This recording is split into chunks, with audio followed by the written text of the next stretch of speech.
कहानी का नाम है बच्चों की क्राफ्ट की दुनिया। तो आइए शुरुआत करते हैं सूरज की पहली किरण के साथ, जहां पर चिड़ियों के चहकने की आवाज आ रही है। कुक्षी में हमारे क्रिएटिव बच्चे रहते हैं। एक दिन मोना और सोना को कहीं बाहर जाना था। धूप बहुत तेज थी। जब हमारे बच्चों ने मोना सोना को देखा तो उनसे पूछा कि तुम इतने उदास क्यों हो। फिर मोना और सोना ने कहा कि हमें नानी के घर जाना है और धूप बहुत तेज है। तो सभी बच्चों ने हंसकर कहा, बस इतनी सी बात।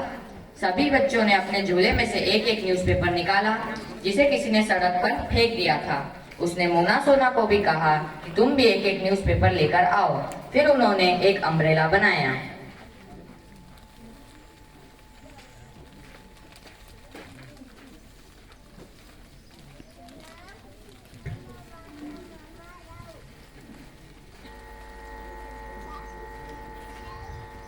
जिससे उनका पूरा सिर ढक गया और उन्हें धूप भी नहीं लगी।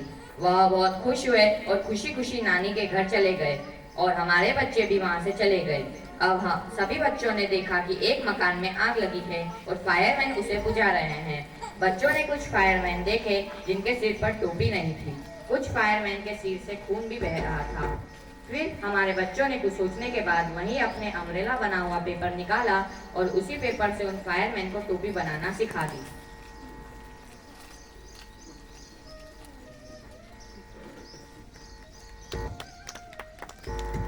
जिसके कारण उनके सिर पर अब चोट नहीं लगती और जब भी मिट्टी गिरती, पीछे टोपी में ढलान होने के कारण मिट्टी नीचे गिर जाती।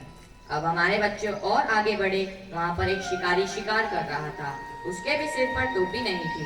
उन्होंने फिर अपना वही कागज निकाला जिसमें फायरमैन वाली टोपी बनी थी। फिर उससे उस शिकारी को शिकारी टोपी बनाना सिखाई।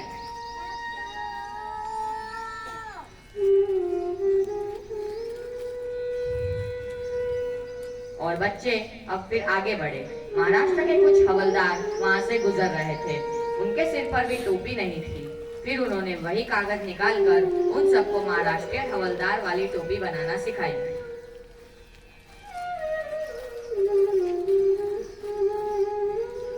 वे सभी हवलदार खुश हुए। तो देखा आपने, एक ही कागज से हमने 4 प्रकार की टोपी बनाना सीखी। तो मेरा आपसे एक प्रश्न है कि आप हमें बता सकते हैं कि पहली टोपी कौन सी थी? सही जवाब है अम्ब्रेला टोपी। अब मैं आपसे पूछना चाहूंगा कि दूसरी टोपी कौन सी थी? बताइए कि दूसरी टोपी कौन सी थी? जी, आपका जवाब सही है, फायर ब्रिगेड वाली टोपी। अब आप हमें बताइए कि तीसरी टोपी कौन सी थी? हाँ, तीसरी टोपी थी शिकारी टोपी। और सबसे आखिरी टोपी कौन सी थी? जी, महाराष्ट्रीयन हवलदार टोपी। अब आपने टोपी तो देख ली, पर यह क्या? यह तो नाव भी बन गई है।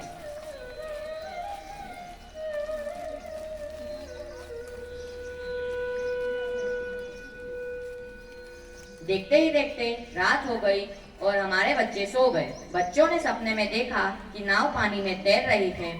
नदी में मछली मेंढक भी देखे।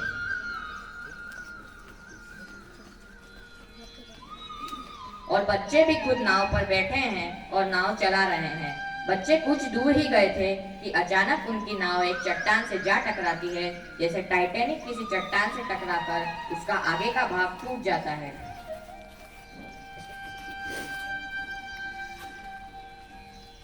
अरे यह क्या! कुछ क्षण बाद उनकी दूसरी तरफ से भी कोना टूट जाता है।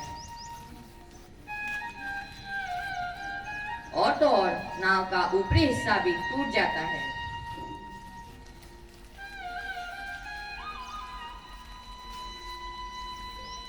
और नाव पानी में धीरे धीरे अंदर जाने लगती है। और यह क्या!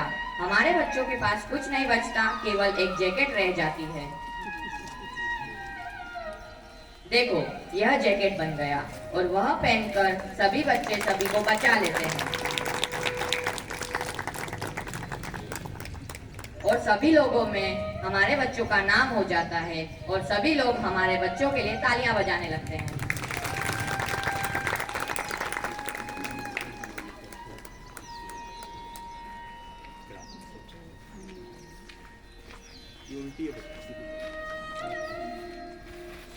अब ये सभी बच्चे ऋषि भायल, आदित्य सराफ, कृष्णा परमार, पार्थ पवार द्वारा बनाई गई क्राफ्टेड गाड़ी में बैठकर अपने अपने घर जाएंगे। पर इससे पहले हम